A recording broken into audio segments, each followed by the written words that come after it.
ആരാണ് ഹീറോ എന്ന് ചോദിച്ചാൽ ഒറ്റ ഉത്തരമാണ് നൽകാൻ കഴിയുക. പ്രതിസന്ധികളെ തരണം ചെയ്ത് കരുത്തോടെ കയറി വരുന്നവനാണ് ഹീറോ. ഹീറോയ്ക്ക് പരാജയം സംഭവിക്കില്ലേ എന്ന് ചോദിച്ചാൽ സംഭവിക്കാറുണ്ട്. പക്ഷേ അതിനെ അതിജീവിച്ച് കടന്നു വരുന്നവനാകണം ഹീറോ. അങ്ങനെ നോക്കുമ്പോൾ ഒരു ഹീറോയാണ് ഈ തെരഞ്ഞെടുപ്പിൽ നമുക്ക് കാണാൻ കഴിയുന്നത്.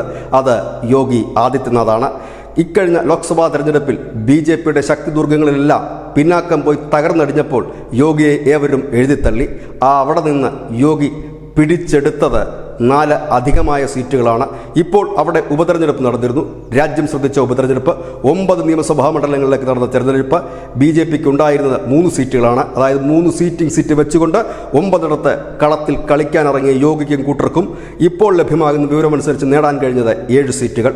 അതായത് 9-ൽ 7 നേടി യോഗി തിരിച്ചു വന്നിരിക്കുന്നു. കരുത്തോടെ എന്ന് പറയുന്നതല്ല, അതിലുപരി കരുത്തിനു മേൽ കരുത്തുമായി യോഗി മടങ്ങിയെത്തുമ്പോൾ RSSന്റെ തന്ത്രം, അതായത് ലോക്സഭാ തെരഞ്ഞെടുപ്പ് കഴിഞ്ഞതിൻ്റെ അടുത്ത ദിവസം തന്നെ മോഹൻ ഭഗവത് ഉത്തർപ്രദേശിൽ എത്തി തുടങ്ങിവെച്ച ആ ഒരു ദൗത്യം അവർ ഭംഗിയായി തന്നെ പൂർത്തിയാക്കിയിരിക്കുന്നു.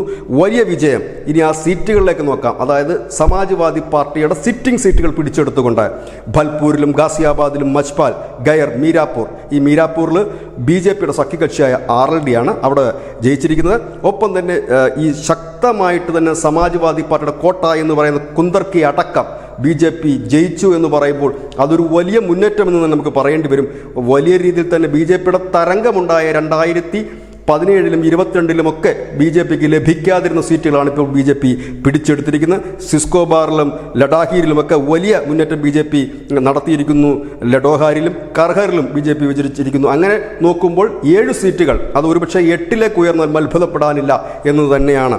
ഇത്തവണ പഴുതടച്ചുള്ള പ്രചരണമായിരുന്നു. യോഗി മന്ത്രിസഭയിലെ എല്ലാ മന്ത്രിമാർക്കും പഞ്ചായത്തിൻ്റെയും വാർഡിൻ്റെയും ബൂത്തിൻ്റെയും ചുമതല നൽകിക്കൊണ്ട് നടത്തിയ പ്രവർത്തനം, യോഗി ആദിത്യനാഥ് ദിവസങ്ങളോളം ഓരോ മണ്ഡലത്തിലും തമ്പടിച്ച് നടത്തിയ പ്രവർത്തനം വിജയം കണ്ടിരിക്കുന്നു.